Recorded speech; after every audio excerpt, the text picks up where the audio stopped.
اس کی بڑی وجہ یہ ہے کہ حماد نذر صاحب جو ہیں وہ آج اپنی روپوشی کا انہوں نے خاتمہ کیا، اور روپوشی ختم کر کے وہ آج پاکستان تحریک انصاف کے سینٹرل سیکریٹریٹ جو ہے وہ اسلام آباد میں پہنچتے ہیں، اور وہ ترجمان رؤوف حسن کی عیادت کرنے وہاں پر پہنچے تھے۔ تو اس موقع پر انہوں نے کہا کہ پہلے خان صاحب کا حکم تھا کہ تم روپوش رہو، تمہیں یہ متشدد حملہ کر سکتے ہیں، مجھے عمران خان کی جانب سے کل رات ان کو پیغام موصول ہوا کہ باہر آ جاؤ، اب باہر آنے کا وقت ہو چکا ہے۔ رؤوف حسن پر حملے کے بعد اب خاموشی جرم ہے۔ رؤوف حسن پر جو تشدد کے بعد فیصلہ کیا گیا ہے کہ تمام روپوش رہنما اب سامنے آئیں گے، بہت جلد مراد سعید سمیت تمام روپوش رہنما باہر آ جائیں گے۔ یہ ایک بہت بڑی خبر ہے کہ حماد اظہر جو ہیں وہ جناب آج سامنے آ گئے، ان کو پاکستان تحریک انصاف کے بانی قائد عمران خان صاحب نے حکم دیا کہ آپ باہر آ جائیں، آج وہ قوم کے سامنے آ گئے، اور انہوں نے جناب یہ بھی کہا ہے کہ بہت جلد جو ہیں وہ جناب مراد سعید صاحب جو ہیں وہ منظر عام پر آ جائیں گے اور ان کی روپوشی بھی ختم ہو جائے گی۔ اور انہوں نے کہا کہ جگہ جگہ ٹی وی چینلز پر سوٹ پہنا کر ٹاؤٹوں کو بٹھایا ہوا ہے، آدھی پارلیمان جھلی ہے، کہنے کو ملک چل رہا ہے، ایسے تو ملک نہیں چلتا، ملک میں نہ آئین ہے اور نہ قانون ہے، فرد واحد کی آمد کا ڈٹ کر مقابلہ کریں گے۔ عمران خان نے ہمیں ہر جگہ ورکرز کنونشن کرنے کا حکم دے دیا ہے۔ حماد اظہر یہ بھی کہہ چکے ہیں کہ اسٹیبلشمنٹ کے جھوٹ، فریب، بلیک میلنگ اور تشدد کی لمبی داستیں ہیں، یہ لوگ اپنے سیاسی مقاصد کے لیے اس حد تک چلے گئے ہیں کہ اب پتہ نہیں کیسے نظریں بھی ملا سکیں گے۔ اسٹیبلشمنٹ سے عمران خان نے اس وقت تک کوئی بات چیت نہیں کرنی جب تک عوام کا چوری شدہ مینڈیٹ واپس عمران خان، بشرا بی بی سمیت تمام قائدین اور رہنماؤں کی رہائی نہیں ہوتی۔ جناب انہوں نے یہ بڑی واضح بات کر دی ہے۔ تو اب یہ صورتحال آپ کے سامنے جو ہے واضح ہونی چاہیے کہ آج حماد اظہر جو ہے وہ منظر عام پر آئے ہیں، ان کو ان کے اوپر جو ہے وہ دھاوا بولا گیا، ان کی گرفتاری کے لیے اسلام آباد پولیس نے وہاں پر چھاپا مارا، جناب ان کو وہاں پر سرچ آپریشن کیا گیا، حماد اظہر ان کو وہاں پر نہیں ملے، تو حماد اظہر صاحب کی اس کے بعد جو ہے وہ تصویر وائرل ہوتی ہے اور وہ رؤوف حسن صاحب کے ساتھ بیٹھے ہوئے ہیں اور انہوں نے جو ہے وکٹری کا نشان بنایا۔ یہ تصویر جو ہے وہ جناب آپ اپنی سکرین کے اوپر جو ہے اس وقت ملاحظہ فرما سکتے ہیں کہ حماد اظہر صاحب جو ہیں وہ آج منظر عام پر آ چکے ہیں۔ تو اب اس کے بعد مراد سعید صاحب جو ہیں وہ بھی آپ کو جلد منظر عام پر نظر آئیں گے۔ تو جناب یہ کوئی سادہ معاملہ نہیں لگ رہا کہ کل راج چودھری پرویز رائی صاحب جو ہیں وہ رہا ہو جاتے ہیں، حماد اظہر صاحب آج منظر عام پر آ گئے، ان کی روپوشی ختم ہوئی، اور مراد سعید کی روپوشی بھی ختم ہونے کے دعوے کیے جا رہے ہیں کہ وہ بھی جلد آپ کو جناب منظر عام پر نظر آئیں گے، عمران خان نے حکم دے دیا ہے۔ تو میں نے آپ کو جناب اپنے کل کے ویلاگ پہ خبر دی تھی،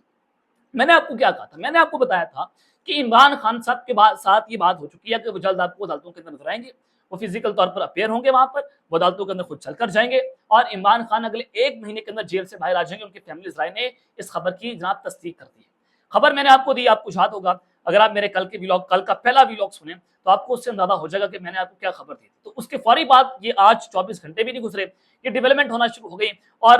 تواتر سے پاکستان تحریک انصاف جو ہے وہ جناب ان کے لوگ جو ہیں واپس آنا شروع ہو چکے ہیں، اور پھر اس سے ایک چیز تو بڑی واضح ہے کہ عمران خان صاحب آپ واپس آئیں گے، اب شام مفتشی صاحب بھی جیل سے رہا ہو جائیں گے، اور حماد اظہر صاحب نے اسلام آباد میں گفتگو بھی کی، انہوں نے کہا کہ میں بے قصور ہوں، خود کو عدالتوں کے سامنے پیش کروں گا، چیف جسٹس کی ریٹائرمنٹ میں بہت کم وقت باقی ہے، دیکھنا ہے کیا لیگیسی چھوڑ کر جاتے ہیں۔ خان صاحب نے ہمیں ہر جگہ ورکرز کنونشن کرنے کا حکم جاری کر دیا ہے، اب پاکستان تحریک انصاف جو ہے باقاعدہ طور پر منظر عام پر آئے گی اور وہ ورکرز کنونشن کرے گی، اور پولیٹیکل طور پر پی ٹی اے جو ہے وہ ایکٹیو ہونے جا رہی ہے۔ تو اتنا سادہ معاملہ نہیں ہے یہ معاملہ جناب، اصل میں ہے کیا عمران خان اور فوج کی صلح ہو گئی ہے؟ جی ہاں بالکل، عمران خان اور یہ اسٹیبلشمنٹ کے درمیان صلح کی خبریں ہیں کہ تواتر سے چیزیں وہ ہو رہی ہیں جو عمران خان صاحب کے حق میں ہیں، چاہے وہ جناب فیصلے آنا ہوں، چاہے وہ ان کی پیشیاں ہوں، پھر حماد اظہر کی واپسی، مراد سعید کی واپسی کے دعوے ہونا، چودھری پرویز رائی صاحب کی رہائی ہو جانا، تو دور سے دور کریکٹ کریں تو لگ رہا ہے کہ عمران خان اور فوج کے درمیان جو ہے وہ جناب صلح ہونے جا رہی ہے، اور پھر دوسری جانب شہباز شریف کا دھڑم تختہ اور اسلام آباد پر چڑھائی کرنے کا اعلان کر دیا گیا ہے، آرمی چیف زندہ باد۔ جناب یہ صورتحال کیا ہے؟ دیکھیں اس وقت شہباز شریف صاحب جو ہیں ان کی حکومت چلتی ہوئی دکھائی نہیں دے رہی، اسٹیبلشمنٹ تو یہ سمجھ رہی تھی کہ ہم ان کو چلا لیں گے، لیکن چلانا ان کے لیے بہت مشکل ہے۔ عمران خان صاحب کو اب سسٹم جو ہے ان کے سامنے گھٹنے ٹیکنے پر مجبور ہو چکا ہے، سسٹم ان کے سامنے بے بس ہے، اور عمران خان نے بڑی کامیابی کے ساتھ نظام کو اپنے سامنے گھٹنے ٹیکنے پر مجبور کر دیا ہے، اور یہ ثابت کر دیا ہے کہ وہ اس نظام کا سب سے طاقتور ترین کھلاڑی ہے۔ آج عمران خان صاحب نے کچھ صحافیوں سے اہم ترین گفتگو کی ہے، انہوں نے کہا کہ تمام کیسز براہ راست نشر کیے جائیں، قوم کو پتہ لگے کہ چوری کس نے کی ہے، غداری کا بھی کیس چلانا ہے تو چلائیں، پھانسی کے لیے بھی تیار ہوں، جرس پر جو خوف تھا وہ اترتا چلا جا رہا ہے۔ عمران خان صاحب نے بڑی واضح بات کی، انہوں نے کہا کہ جناب غداری کا کیس چلائیں، پھانسی دیں گے تو دیں، قوم کے سامنے براہ راست یہ چیزیں نشر کریں، پتہ چلے کہ غدار کون ہے، پتہ چلے کہ چوری کس نے کی۔ اب عمران خان صاحب نے جو سب سے امپورٹنٹ بات کی ہے اس سے یہ چیز بڑی واضح ہوتی ہے کہ یہ جو صورتحال ہے وہ جناب اب شہباز شریف کے ہاتھ سے نکل چکی ہے اور اب ان کے ہاتھ میں گیم باقی نہیں رہی، اور اب عمران خان اور آرمی چیف جنرل آصف منی صاحب کو ایک پیج پر آنا ہوگا، اور وہ ایک پیج پر آتے ہوئے جناب دکھائی دے رہے ہیں۔ عمران خان صاحب نے آج ڈیلا جیل سے اہم ترین پیغام دیا، انہوں نے کہا کہ میں بس بہت ہو چکا ہے، بہت برداشت کر لیا، پارٹی اور قوم سڑکوں پر احتجاج کے لیے میری کال کا انتظار کریں۔ عمران خان صاحب نے اب کال دینے کے لیے بات کر دی ہے کہ آپ لوگ میرا انتظار کریں، میں کال دینے جا رہا ہوں اور تمام لوگ اب سڑکوں کے اوپر ہوں گے۔ عمران خان نے صحافیوں سے غیر رسمی گفتگو کی، انہوں نے کہا کہ چودھری پرویز لائی کی رہائی پر خوش ہوں، انہیں خراج تحسین پیش کرتا ہوں۔ پرویز لائی اگر پارٹی سے علیحدگی کا اعلان کر دیتا تو اسی دن رہا ہو جاتا،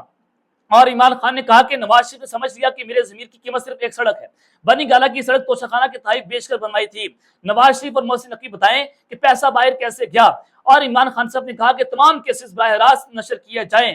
قوم کو پتہ چلے کہ کس نے چوری کی ہے۔ شہباز شریف کہہ رہا ہے کہ مشکل فیصلے کرنے پڑیں گے، مشکل فیصلے تب ہوتے ہیں جب لیڈر قربانیاں خود سے شروع کر دیں۔ نواز شریف زرداری بیرون ملک رکھے ہوئے اربوں روپے واپس لے کر آئیں، قوم بہت قربانی دے چکی ہے، اب قوم پہلے آپ سے قربانی چاہے گی، آپ اپنا پیسہ یہاں پر لے کر آئیں، جو آپ نے چوری کیا، جو اربوں کا پیسہ آپ کے باہر پڑا ہوا ہے، پیسہ لے کر پاکستان آئے، آپ اس ملک کے لیے قربانی دیں۔ اور پھر عمران خان صاحب نے جو سب سے امپورٹنٹ بات کی، انہوں نے کہا کہ میچر اس قابل نہیں ہے کہ احتجاج برداشت کر سکے، کوئی بھی نقصان ہوا تو یہ خود ذمہ دار ہوں گے، پارٹی تیار رہے، ہم اسمبلی اور بجٹ اجلاس نہیں چلنے دیں گے۔ بڑی بات سے خان صاحب نے بات کرتی ہے کہ اب ہم نہ اسمبلی چلنے دیں گے، نہ ہم بجٹ اجلاس چلنے دیں گے، پارٹی تیار ہو جائے، رؤف حسن کے معاملے پر سڑکوں پر نکلیں گے، ہماری برداشت ختم ہو چکی ہے اور ہم سڑکوں پر احتجاج کریں گے، ملک کے حالات کی وجہ سے سڑکوں پر نہیں نکل رہے تھے۔ یہ آج عمران خان صاحب نے اپنی پوزیشن واضح کر دی ہے۔ ہمیں پتا ہے کہ رؤف حسن پر حملے کے واقعے کے پیچھے کون ہے، رؤف حسن کے ساتھ جو ہوا اس سے ثابت ہوتا ہے کہ نظام ڈنڈے کے ذریعے چلایا جا رہا ہے، اور میڈیا کا منہ بند کرنے کے لیے فارم 47 کی وزراء نے حد تک کا قانون پاس کر دیا، ملک میں خوف کے ذریعے سب کچھ چلایا جا رہا ہے۔ پاکستان تحریک انصاف کو جلسے تک کی اجازت نہیں ہے، 8 فروری سے پہلے 3 سزائیں دی گئیں، تمام پروپیگنڈا کے باوجود لوگوں نے ہمیں جتوایا، انہوں نے سمجھا تھا کہ ہمیں الیکشن سے بھاگ جائیں گے، لیکن ہم الیکشن سے نہیں بھاگے۔ 30 مئی کو سپریم کورٹ میں میرا میچ ہے، انسانوں اور جانوروں کے معاشرے میں فرق ہوتا ہے، انسانوں کا معاشرہ لوگوں کا دل جیت کر چلایا جاتا ہے۔ یہ خان صاحب نے کہا کہ 30 مئی کو سپریم کورٹ میں میرا میچ ہے۔ بڑی انٹرسٹنگ بات کی، ججز اپنی ساتھ کے لیے کھڑے ہو گئے ہیں، اس لیے انہیں لگ رہا ہے کہ ڈیل ہو گئی ہے۔ تو جناب یہ بڑی امپورٹنٹ بات کی، اس لیے انہیں لگ رہا ہے کہ ڈیل ہو گئی، ڈیل نہیں ہوئی۔ خان صاحب نے کہا کہ جناب ججز اب اپنی ساتھ کے لیے کھڑے ہو چکے ہیں، امریکہ کو اجازت ہے کہ وہ حکومت گرا دے، مجھے یہ اجازت نہیں ہے کہ میں امریکہ کی سازش کو بے نقاب کروں۔ عمران خان جو ہیں اس وقت ڈٹ کے کھڑے ہوئے ہیں۔ اب اس سے ایک چیز بڑی واضح ہو رہی ہے کہ اب نظام گھٹنے ٹیکنے پر مجبور ہو گئے، عمران خان اور فوج اور آرمی چیف جو ہے وہ ایک پیج پر ان کے آنے کا وقت ہو چکا ہے۔ اب تک کے لیتے ہیں، اپنا خیال رکھیے گا اور اس میں اپنے لازمی خیال رکھنا۔ پاکستان زندہ باد۔